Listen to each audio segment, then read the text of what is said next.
네, 안녕하세요. 오늘은 행동하신 마틴 로이드 원래 이게 저번 영상에 찍었는데요. 저번에 또 영상 찍었던 영상이 없어가지고 다시 찍으려고 합니다. 행동하시는 하나님. 그래서 네, 마틴 로이드 조스 목사님이 같이 읽고 들었으면 좋겠습니다.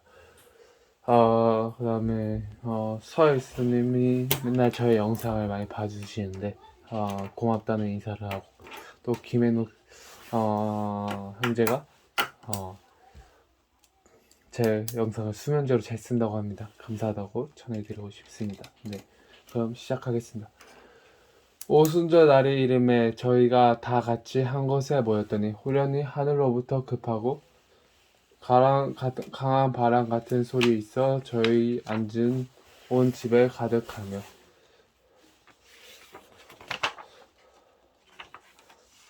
저는 여기서 두 절만 뽑았지만 사실은 사도행전 2장부터 1장 21절까지 전체를 함께 살펴볼 것입니다. 우리는 사도행전으로 돌아가고 있는 이유는 사도행전이 교회로 시작한 기원에 관해 우리가 가진 권위 있는 유일한 자료이기 때문입니다. 제가 여러분의 주의를 이곳으로 유도하는 것은 오늘날 세상에서 가장 필요한 것은 기독교의 메시지가 무엇인지 정확하게 아는 것이라고 믿기 때문입니다. 결코 이러한 필요는 우리로 하여금 교회, 곧 이 메시지를 전하려는 교회가 무엇인지 알려고 노력하도록 만듭니다. 오늘날 기독교와 교회의 본질과 일가 메시지에 대한 큰 혼란이 있습니다. 이것은 큰 비극입니다. 오늘날 사람들은 개인적으로, 집단적으로 괴롭히는 문제들을 생각해 보십시오. 삶의 불행과 비통함과 냉소와 비탄을 생각해 보십시오. 우리 모두 인간이 겪는 이러한 문제들을 알고 있으며 이것들은 말 그대로 문제입니다. 그러나 사람들이 진정한 그리스도인이기만 한다면 대부분의 문제는 즉시 해결될 것입니다. 국제적인 긴장과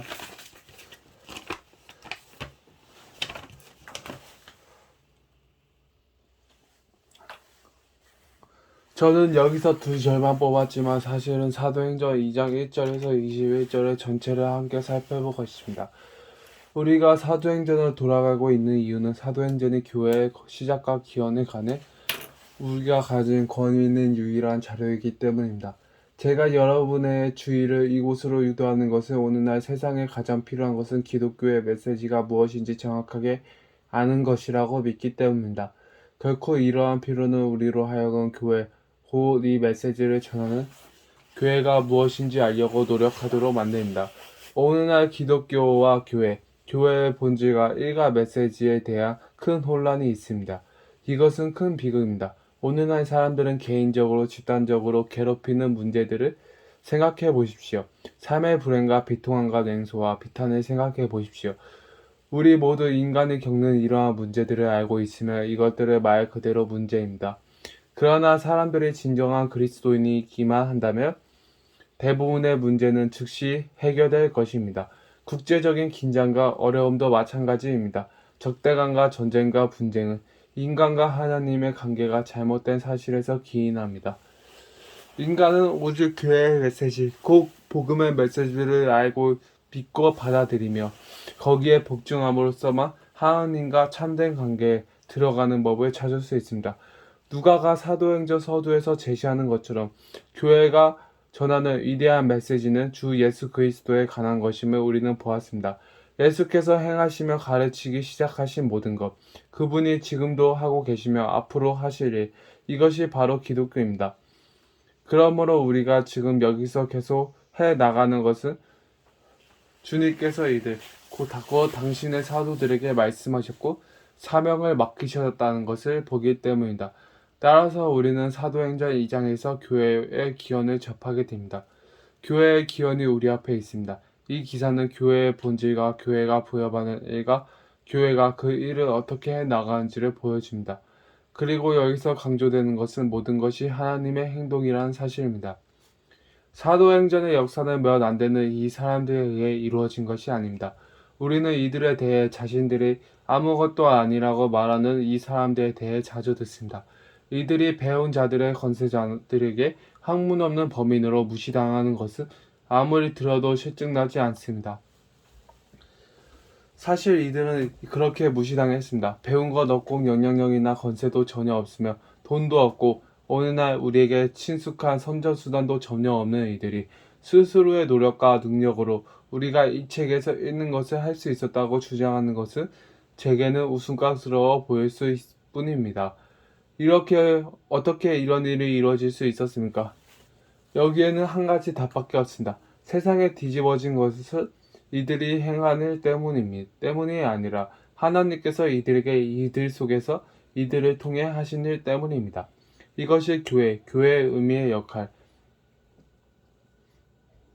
교회의 메시지와 목적에 대한 본질적인 메시지입니다.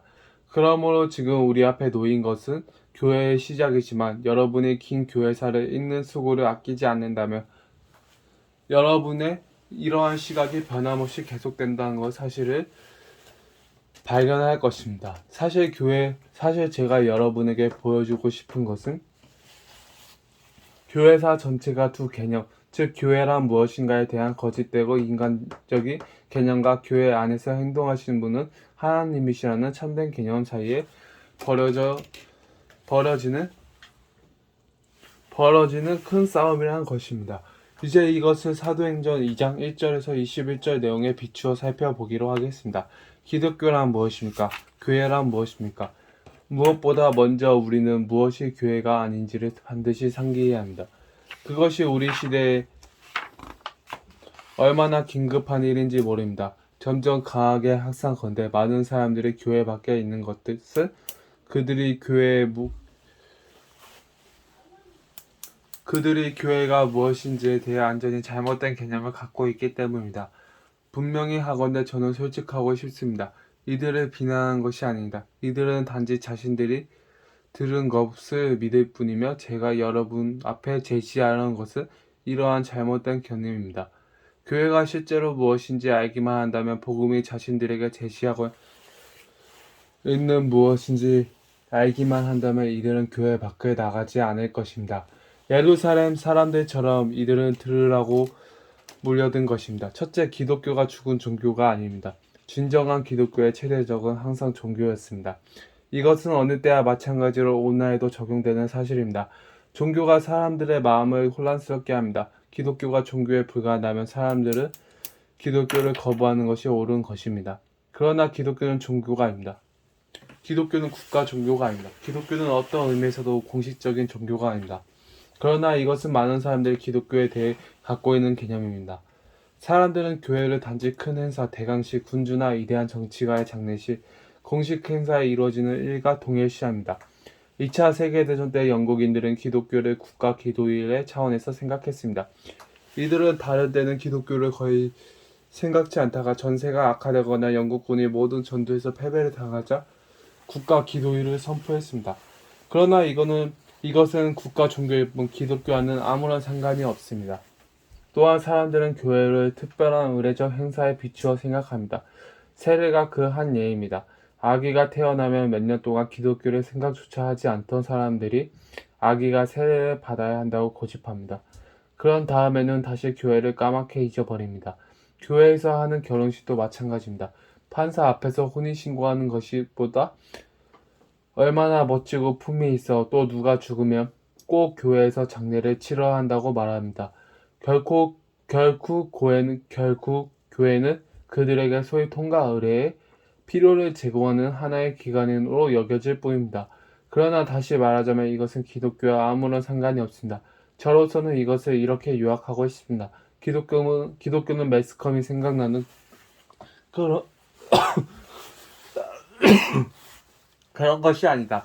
모든 이대한 사람들에 대한 존경심과 이 나라의 일에 관심 있는 한 사람으로서 말하건대 저는 인간의 이대함에 그 누구보다 감탄하는 사람이지만 이대한 사람이라고 해서 반드시 그리스도인이라고 생각지는 않습니다.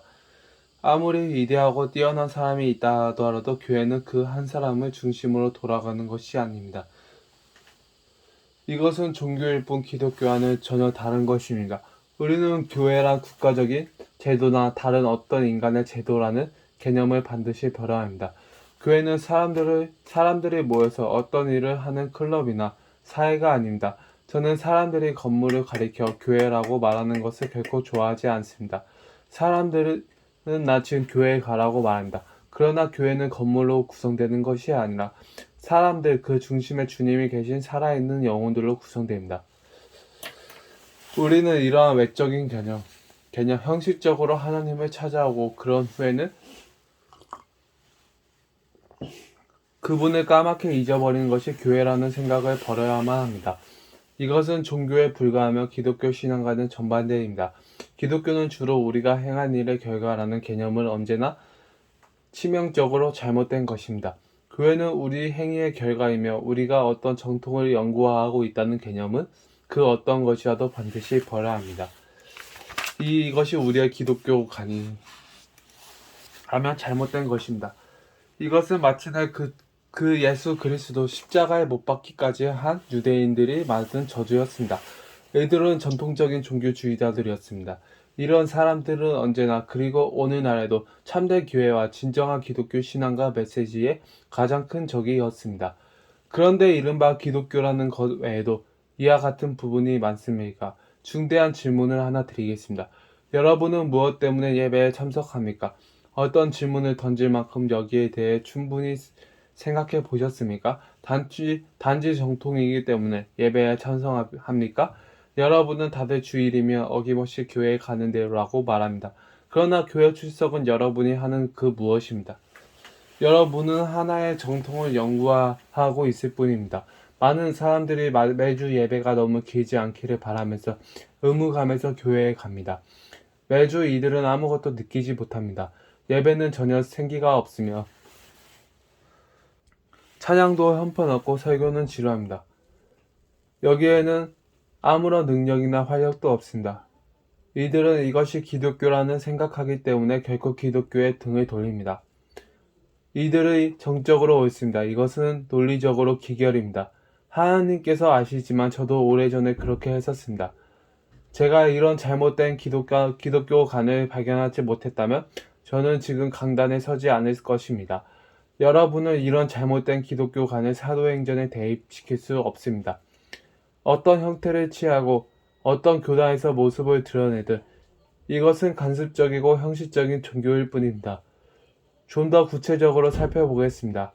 예배의 경직성을 간파하고는 예배를 생기있고 밝게 하려고 흥겨운 찬양과 자극적인 요소와 오락을 가미함으로 딱딱한 형식을 보하는 사람들이 있습니다.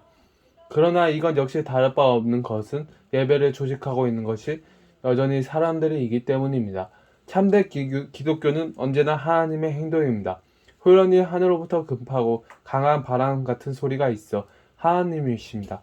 그러므로 밝은 예배와 흥겹고 다양한 프로그램 또한 기독교가 아닙니다. 이런 예배는 보다 생기 있지만 그 생명은 성령의 생명이 아닙니다. 생기가 있든 없든 우리가 제어하는 것은 무엇이든 기독교가 아닙니다. 기독교는 우리를 제어하는 것, 우리를 다스리는 것, 우리에게 일어나는 것입니다. 둘째, 기독교에서 예배 드리는 하나님을 알지 못하는 하나님이 아니라는 것입니다. 종교의 하나님은 언제나 알려지지 않는 하나님입니다.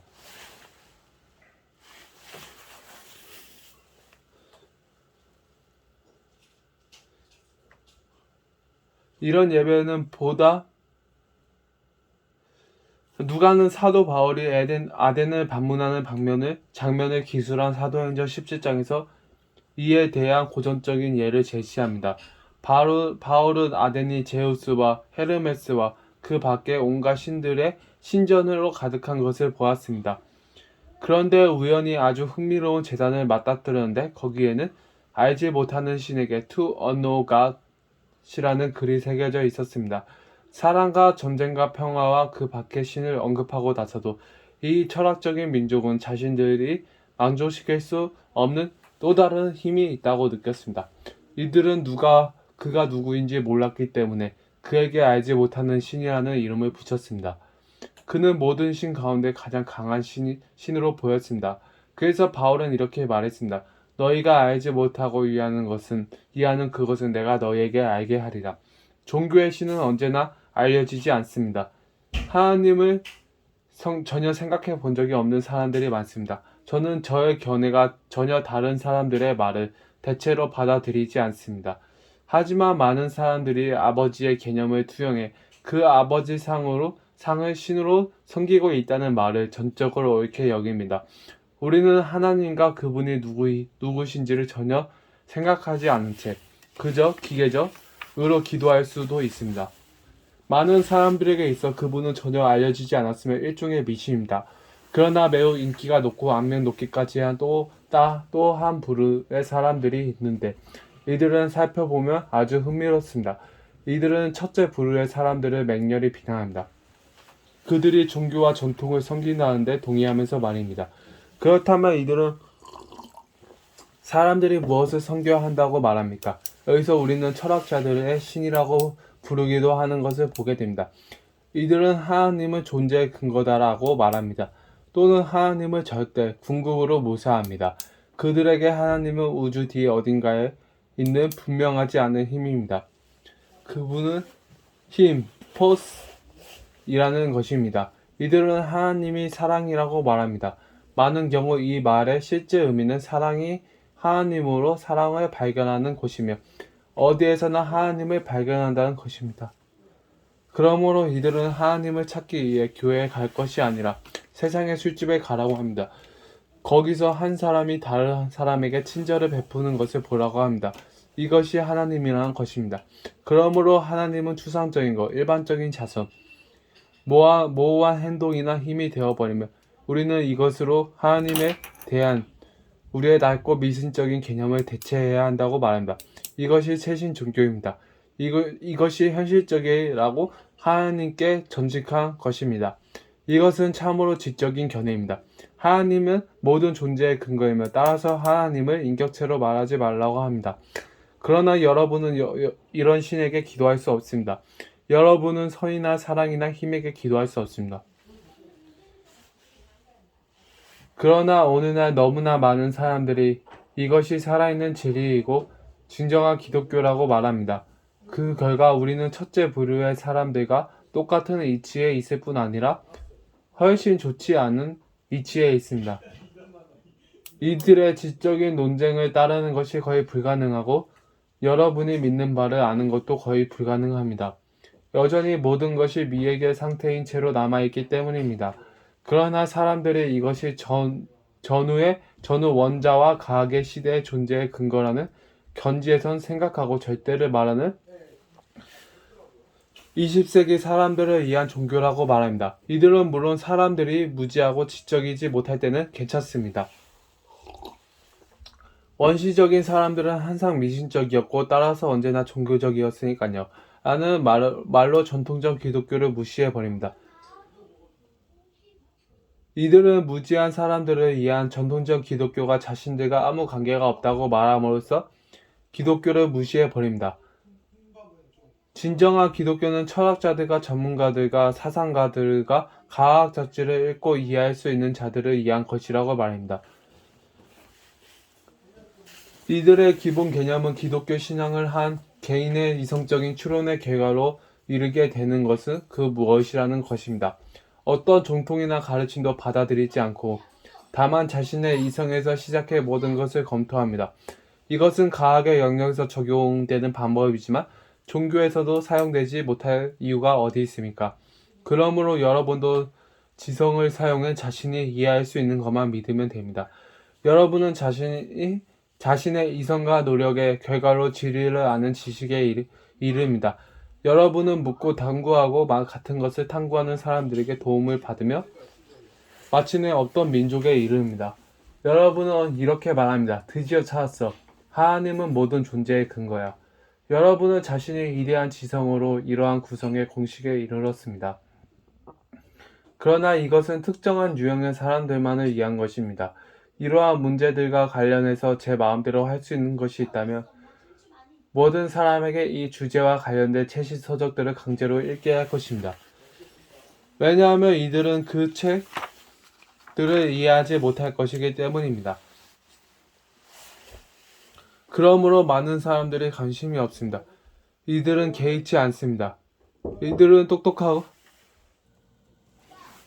이해하지 못할 것이기 때문이다. 그러므로 많은 사람들이 관심이 없습니다. 이들은 개의치 않습니다. 이들은 똑똑한 사람들이 책을 내고 논쟁하는 것을 보면서 이건 결론을 내린다. 난 눈꽃만큼도 관심 없어. 그들이야 이걸로 돈을 벌지. 그들이 밥벌이 하는데 당연히 도움이 되겠지.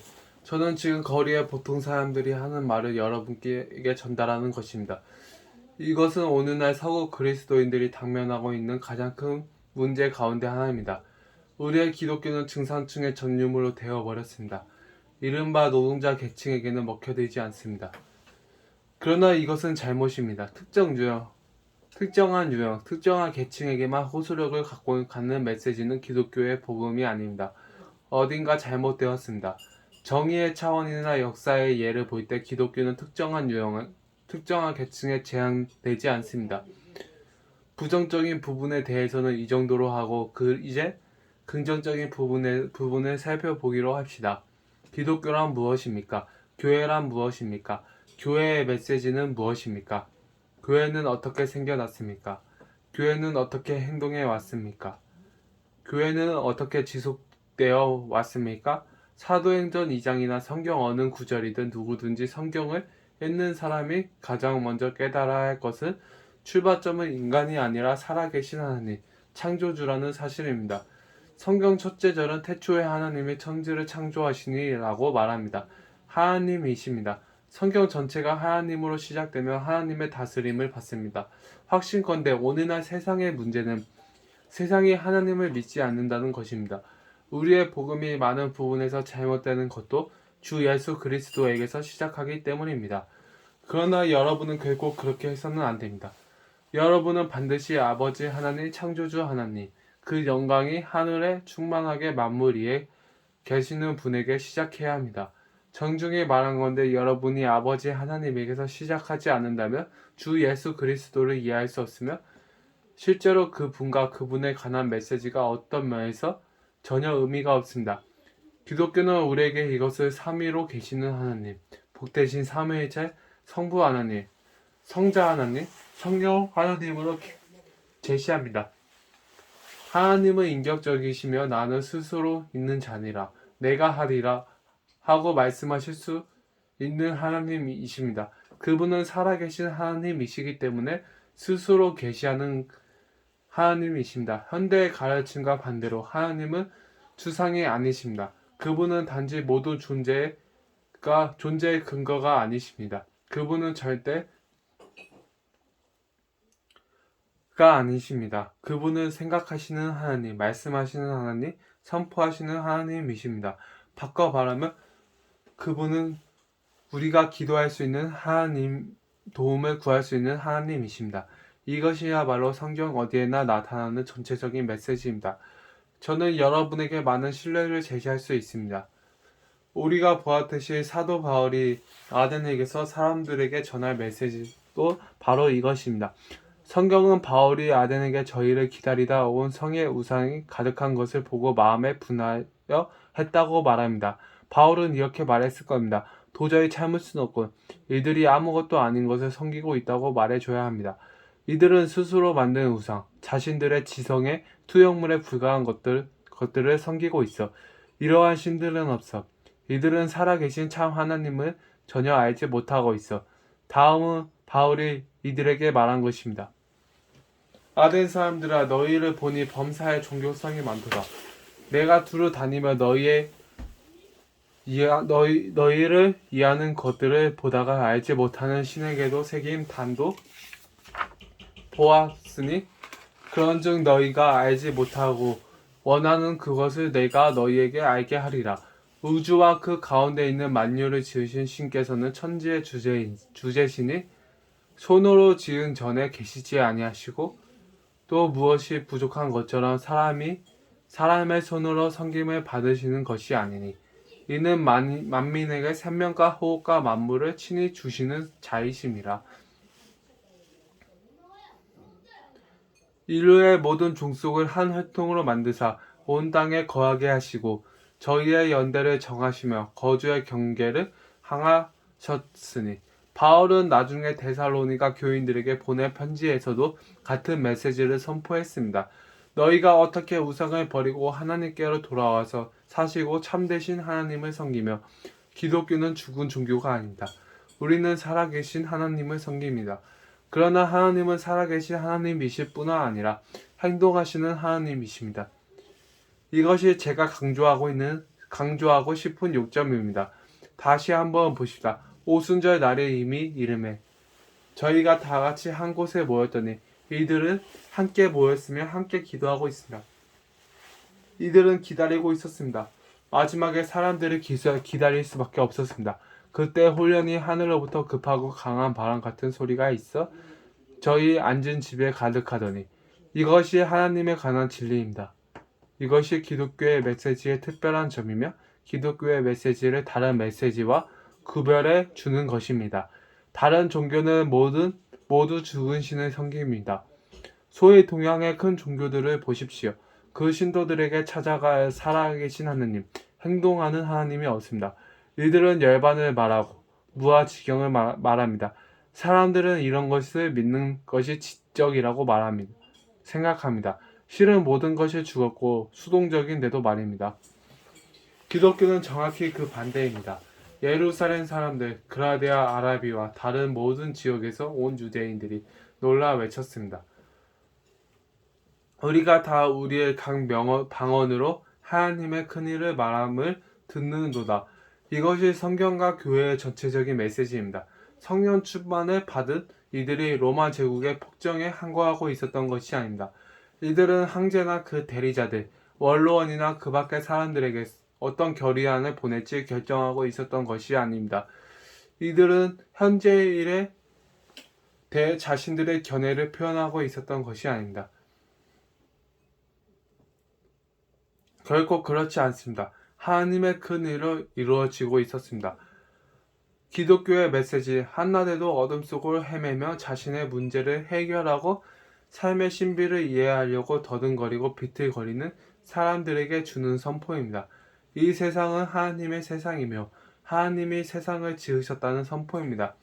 이 세상은 진화된 것이 아닙니다. 태초에 하나님이 창조하셨습니다. 그러나 하나님은 세상을 창조하셨을 뿐 아니라 세상을 소유하시며 다스립니다. 시편 104편을 읽어보십시오. 그분이 모든 것을 어떻게 호흡과 생명을 주시며 그분이 생명의 호흡을 거두어 가실 때 모든 생명이 어떻게 쇠하고 죽게 되는지 알 수 있을 것입니다. 만물 위에 있는 것은 인간, 가장 위대한 인간마저도 이가 아니라 하나님의 모든 것을 지으셨고 모든 은사를 주시는 하나님이십니다. 가장 위대한 사람들까지도 자랑할 것이 전혀 없는 것은 이들이 가진 모든 것을 그분께로부터 받는 것이기 때문입니다. 인간은 자신이 가진 것을 직접 만들어내거나 생산하지 않았습니다. 각양 좋은 은사와 온전한 선물이 다 이로부터 빛들의 아버지께로서 내려오나니 더욱이 하나님은 이 세상에 적극적인 관심을 보이십니다.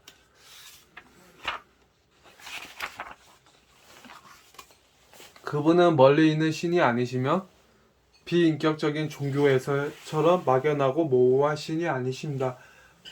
절대 그렇지 않습니다. 하나님은 그분이 지으신 세상을 내려다 보시며 세상에 관여하십니다. 초대교회의 직접적인 메시지이기도 했던 성경의 위대한 메시지는 하나님께서 이 땅에서 행하신 큰 일을 사람들에게 전하는 것입니다. 이 일들 가운데 몇 가지를 강조해서 말씀드리겠습니다. 하나님은 세상을 포기하지 않으셨습니다. 세상은 엄청난 혼란에 빠져 있습니다. 세상은 아담과 하와가 에덴 동산에서 하나님을 거역한 이후로 지금까지 혼란에 빠져 있습니다. 우리의 모든 문제는 여기서 비롯되었습니다.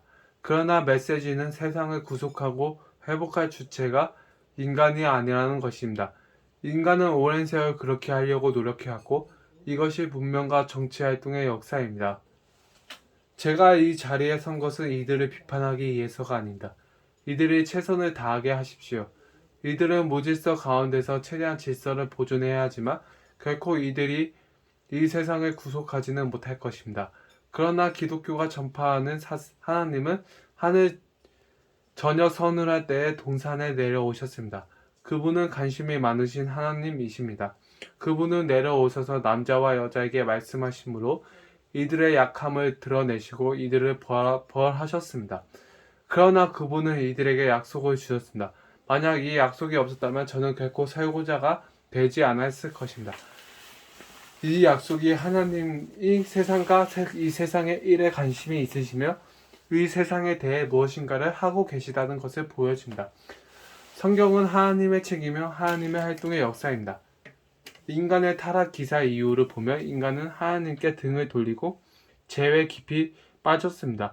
물질주의적이며 비도덕적인 삶뿐만 아니라 무도덕적인 삶을 살고 있습니다. 하나님께서 이런 세상의 홍수로 인간을 벌하셨습니다. 지금 우리가 살고 있는 세상이 바로 이런 모습이다. 그 후 똑똑한 인간은 성과 대를 쌓아 대꽃대기를 하늘에 닿게 하여 우리 이름을 내고 온 지면에 흩어짐을 면하자고 했습니다. 제가 보기엔 성경 구약의 바로 이 시기가 20세기 모습에 가장 가까운 것 같습니다. 성전을 짓고 하늘에 닿는 데를 세우자. 우리는 우리의 과학 지식으로 이렇게 할 것입니다. 우리는 곧 바로 천국에 들어갈 것입니다. 그러나 하나님은 행동하셨습니다. 그분은 내려오셔서 모든 것을 혼란케 하셨습니다. 바로 그 하나님이 소돔과 고모라에서 유사한 많은 사회에서 그리고 바벨론에서 행동하셨습니다. 이 큰 곳들이 모두 무너졌습니다. 모두 돌 무더기가 되었습니다. 그러나 감사하게도 이것은 한 면일 뿐입니다. 다른 면이 있습니다. 그분은 아브라함의 하나님이십니다. 유대인들은 이대한 구약 이야기를 어떻게 시작되었습니까? 그 대답은 하나님께서 갈대아 우르에서 이교도들 가운데 살고 있는 아브라함이라는 한 인간을 내려다 보셨다는 것입니다. 그분은 아브라함에게 말씀하셨고 그를 불러내셨으며 아브라함은 그저 하나님의 부르심에 순종하여 갈 바를 알지 못하고 나갔습니다. 이것이 바로 하나님의 모습입니다.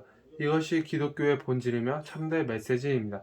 하나님은 무한 속에 멀리 있는 추상성 개념일 뿐이고 여러분과 저는 몸을 이끌고 온갖 것을 하면서도 아무 느낌도 없는 예배에 참석하는 것이 아닙니다. 야곱이라는 아주 불쌍한 사람이 있었습니다. 그에게는 꿈이 먹고 자신보다 훨씬 멋지고 괜찮은 에서라는 쌍둥이 동생이 있었습니다. 쌍둥이 형이 있었습니다. 그런데 야곱은 에서로 변장한 후 죽어가는 아버지가 에서에게 주려던 축복을 가로챘습니다. 야곱은 목숨을 보존하기 위해 도망쳐야 했습니다. 도망치던 첫날 밤 야곱은 돌 베개를 하고 강야에 누워 자다가 너무도 놀라운 꿈을 꾸었습니다.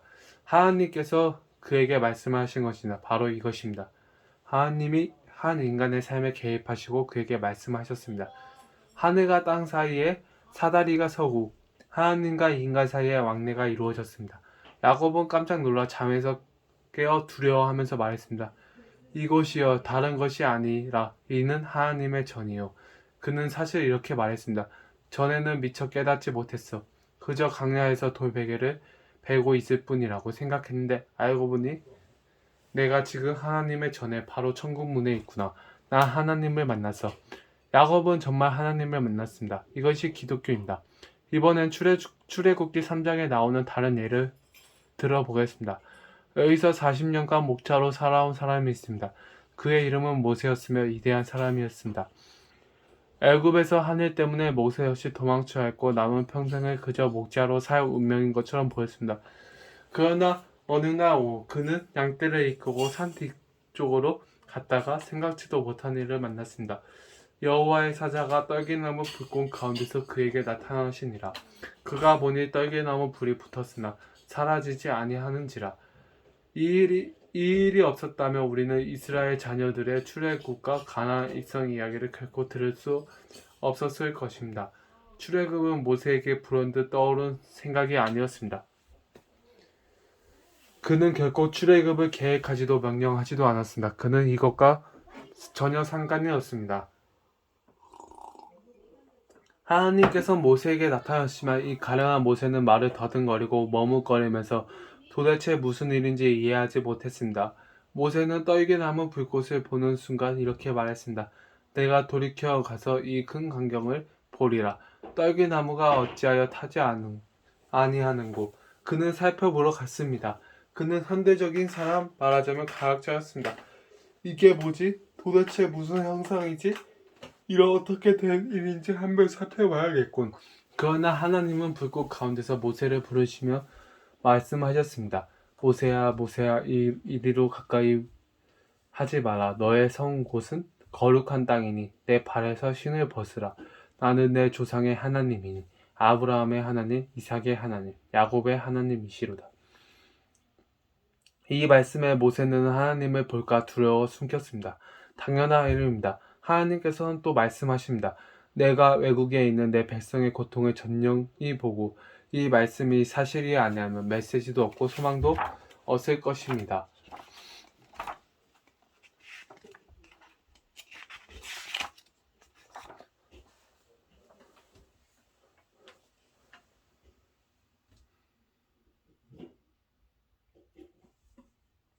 하나님의 실제 근거가 아니라면 비인격적인 힘이나 개념이나 단순히 사랑이나 선이나 친절이 아니십니다. 그분은 인격체이십니다. 내가 정령히 보고 그들의 그 강력절로 인하여 부르짖음을 듣고 그 우고를 알고 그분은 우리 연약함을 채울하지 아니하는 자가 아니요 내가 내려와서 그들을 애굽인의 손에서 건져내고 그분의 말씀대로 그렇게 하셨습니다. 위대한 이야기 그 뒤를 따릅니다. 구약 성경을 꼭 읽어보시기 바랍니다. 출애굽기 14장에서 이제 막 출애굽한 모세와 이스라엘 백성들을 발견할 것입니다. 앞에는 홍해가 펼쳐져 있고 뒤에는 바로의 군대가 추격해 오고 있습니다. 이들은 이제 모든 것이 끝났다고 느꼈습니다. 그때 모세는 어떻게 해야 할지 알지 못했지만 하나님을 의지했습니다. 여호와께서 너희를 위하여 싸우시리니 너희는 가만히 있을지니라. 그러자 하나님께서 말씀하셨습니다.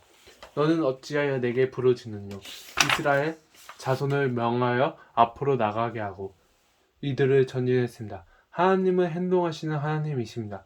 그 후 하나님은 시내산에서 모세에게 말씀하시면서 자신의 성품을 계시하고 십계명과 도덕법을 주셨습니다.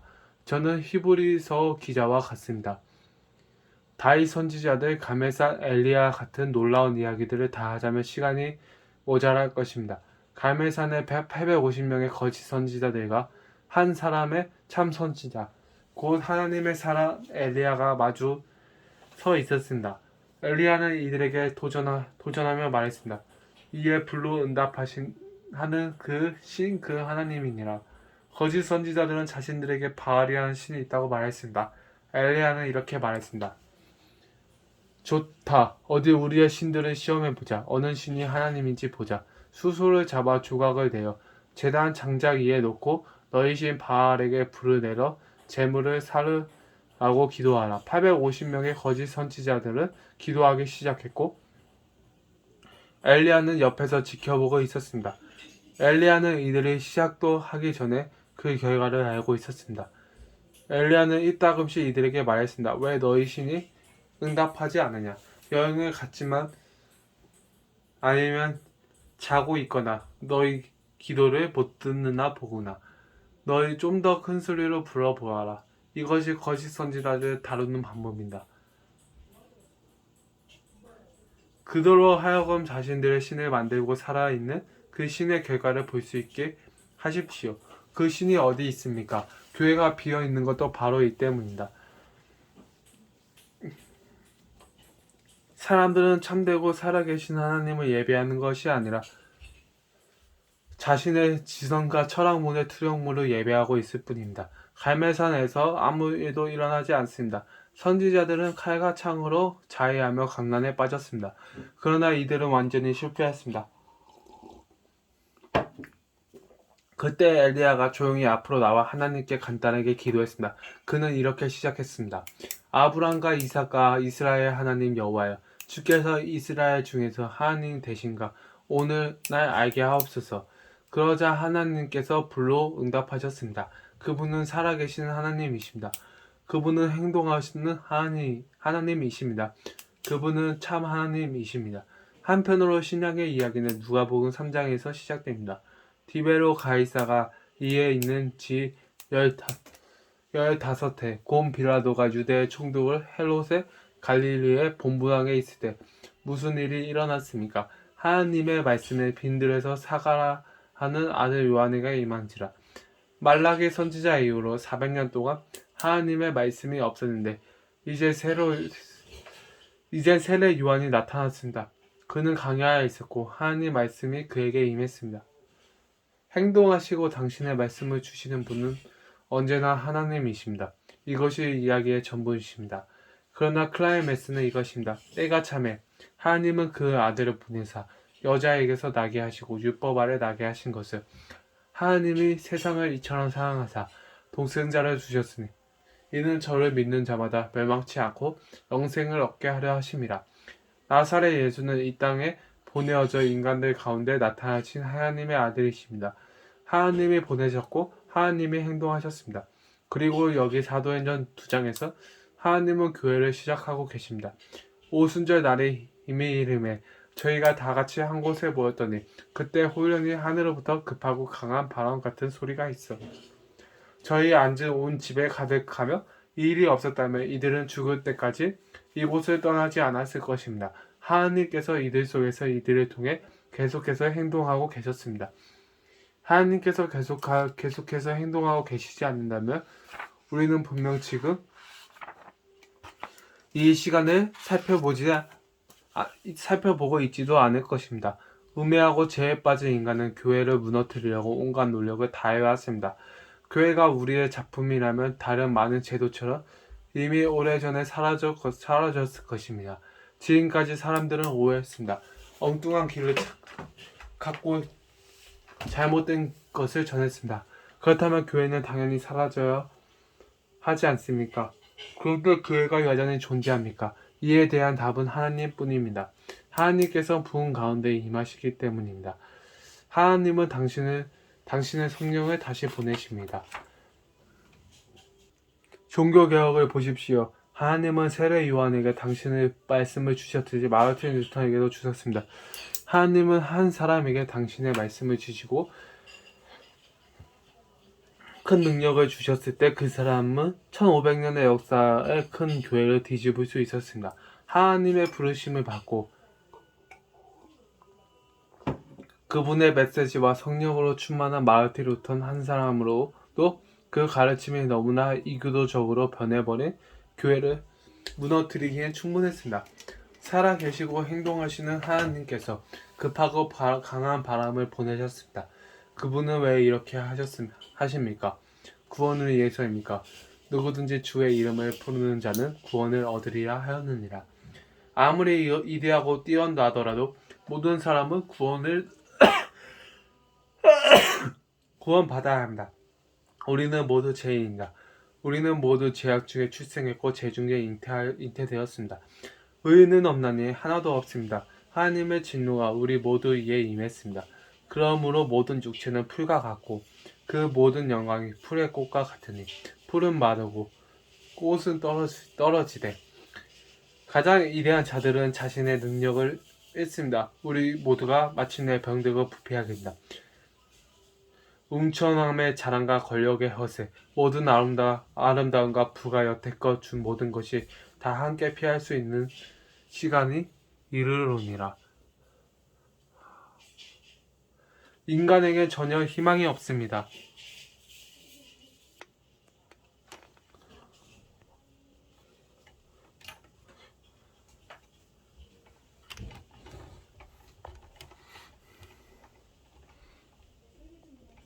인간에게 전혀 희망이 없습니다. 유일한 희망은 하나님이 계시다는 것과 그분이 이 땅에 내려오셔서 구원을 베푸시는 하나님이시라는 사실일 뿐입니다. 그분은 저를 믿는 자마다 멸망치 않고 영생을 얻게 하려고 자신의 독생자를 세상에 보내셔서 그 아들이 십자가에 죽어 그 몸이 찢기며 피를 흘리게까지 하셨습니다. 이것이 기독교입니다. 기독교는 여러분이 구원받아야 하며 하느님께서는 여러분이 구원받을 수 있는 방법을 주셨다는 메시지입니다. 기독교는 모두 하나님의 행동입니다. 기독교는 초자연적인 행동이나 기적적인 행동이 아닙니다. 저는 여러분에게 선하라고 말하고 있는 것이 아닙니다. 여러분이 선할 수 없다는 것은 아닙니다. 저는 여러분에게 하나님을 아는 지식에 이르고 어떻게 살아야 하는지를 배우기 위해 철학책을 읽으라고 말하는 것도 아닙니다. 저는 이 모든 것이 쓸데없는 것을 압니다. 저의 메시지는 하나님께서 그 백성을 돌아보사 속량하셨다는 것입니다. 그 누구라도 우리에게 자신을 다 잡으라고 말하는 것은 아무런 소용이 없습니다. 이것은 우리가 할 수 없는 일입니다. 우리는 정욕과 열정과 약한 욕망의 지배를 받습니다. 우리는 희생자들입니다. 우리는 구원받아야 합니다. 그런데 감사하게도 하나님께서 우리를 구원하십니다. 이것이 우리의 메시지입니다. 이것은 놀라운 메시지입니다. 예루살렘을 방문한 사람들처럼 오늘날 사람들은 이 어찐 일이냐고 묻습니다. 물론 우리는 이해할 수 없습니다. 기독교는 능력입니다. 기독교는 급하고 강한 바람이었습니다. 기독교는 변화를 일으키는 능력입니다. 기독교는 사람들을 변화시킵니다. 기독교는 제자들을 변화시킵니다. 그 결과 약하고 겁 많은 소심하고 무기력하고 쓸모없던 그들이 하나님의 강한 용사가 되었습니다. 그리고 그 무엇보다 기독교의 이해를 완전히 초월합니다. 이들은 이 어쩐 일이냐고 물었습니다. 이들이 이렇게 물은 것은 당연했습니다. 여러분이 자신의 종교를 이해할 수 있다면 이는 그것이 기독교가 아니라는 증거입니다. 여러분이 자신의 종교를 제어하고 있다면 그것은 기독교가 아닙니다. 여러분이 주일 아침에 교회에 갈 때면 가방에 넣었다가 다시 꺼내 놓을 수 없다면 그것은 기독교가 아닙니다. 기독교는 기적입니다. 기독교는 경입니다. 기독교는 사람들을 깜짝 놀라게 합니다. 프랑스의 사상가 파스칼은 하나님에 대한 놀라운 체험을 했을 때 이렇게 말했습니다. 그분은 아브라함의 하나님, 이삭의 하나님, 야곱의 하나님이시다. 그런 다음에 부정문을 이렇게 말했습니다. 그분은 철학자들이나 점쟁이들과 사상가들의 하나님이 아니시다. 이것은 극명한 대조로입니다. 성경의 하나님은 당신의 기적적이고 영원한 능력과 영광과 가사를 통해 자신을 계시하시는 하나님이십니다. 이러한 메시지, 이러한 복음에 대해 하나님께 감사하십시오. 이것이 교회를 만들었습니다. 이것이 교회가 전파한 것이다. 이 때문에 오순절에 교인이 3,000명이나 늘어났습니다. 결코 이 모든 것이 사실이기 때문에 기독교는 모든 사람을 위한 메시지입니다. 누구든지 주의 이름을 부르는 자는 구원을 얻으리라. 하나님에 관한 현대의 책들을 이해하기 위해서는 아주 똑똑해야 하지만 감사하게도 그리스도인이 되기 위해서는 똑똑할 필요가 없습니다. 마가는 백성이 즐겁게 듣더라 라고 썼습니다. 육체를 따라 지혜 있는 자가 많지 아니하며 능한 자가 많지 아니하며 문벌 좋은 자가 많지 아니하도다. 그렇습니다. 하나님께서는 세상에 미련한 것들을 택하사 지혜 있는 자들을 부끄럽게 하려 하시고 세상의 악한 것들을 택하사 강한 것들을 부끄럽게 하려 하시며 하나님께서는 세상의 천한 것들과 멸시받는 것들과 없는 것들을 택하사 있는 것들을 폐하려 하시나니 자신의 필요를 깨닫고 그분께 부르시는 자는 누구든지 희망이 있습니다. 이것이 여러분의 기독교가 아닙니까? 여러분은 살아계신 하나님, 참 하나님, 행동하시는 하나님, 계획하시고 오시는 하나님을 아십니까? 모세가 딸기나무 불꽃 가운데서 야곱이 분이엘에서 엘리야가 갈멜사에서 그분을 만났듯이 여러분은 어떤 형태로도 그분을 만났습니까? 하나님의 손길이 여러분의 얼굴에 닿는 것을 느낀 적이 있습니까? 하나님께서는 여러분을 다루셨고 여러분의 삶에 들어오셨으며 여러분이 할 수 없는 일을 하셨다는 것을 아십니다. 지금의 여러분은 하나님의 은혜라는 것을 아십니까? 나는 설명할 수 없습니다. 내가 아는 것은 하나님께서 그리스도 안에게서 내게 무엇인가를 하셨다는 것뿐입니다. 라고 말한 것입니다. 이렇게 말할 수 있다면 여러분은 그리스도인이지만 여러분이 가진 것이라고는 여러분이 행하는 것과 생각하는 것뿐이라면 제 생각에는 여러분은 그리스도인이 아닌 것 같습니다. 하나님께서는 여러분에게 급하고 강한 바람으로 오실 필요는 없지만 이것은 언제나 하나님의 능력입니다. 이것은 언제나 하나님의 손길입니다. 이것은 하나님께서 여러분을 긍휼히 여기시며 여러분을 구원하시고 자유케 하시기 위해 그분의 아들을 통해 여러분의 삶에 들어오셨다는 것은 들어오셨던 것을 여러분이 항상 알도록 했습니다. 사람들이 살아계신 하나님 예수 그리스도 주 안에 있는 그분의 구원의 능력을 알게 하소서. 아멘. 끝입니다.